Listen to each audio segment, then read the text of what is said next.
নমস্কার বন্ধুরা, তোমরা সবাই কেমন আছো? আশা করি ভালো আছো, আমিও ভালো আছি। তো আজকে আমি সয়াবিন কষা বানাবো। তো দেখো কী করে বানাই। সয়াবিন কষার জন্য আমি সয়াবিনগুলো একটু সেদ্ধ করতে বসি। যতক্ষণ সয়াবিনগুলো সেদ্ধ ততক্ষণ আমি কড়াই তেল গরম করতে বসিয়ে দিয়েছিলাম। তেল হয়ে গেছে, এর মধ্যে আমি এবার তেজপাতা দিয়ে দেবো, গোটা জিরে।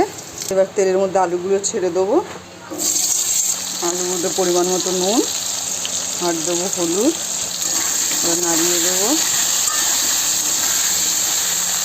আলুগুলো একটু ভাজা হোক, ততক্ষণে মশলাটা করে নিই। দেখো বন্ধুরা, আলুগুলো একটু ভাজা হয়ে গেছে, লাল লাল হয়ে গেছে। এবার আলুগুলোর মধ্যে আমি পেঁয়াজগুলো দিয়ে দেবো। এবার পেঁয়াজগুলো দিয়ে নাড়িয়ে দেবো।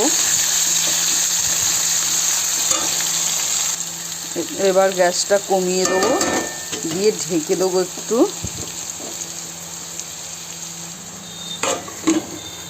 তো দেখো সয়াবিনগুলো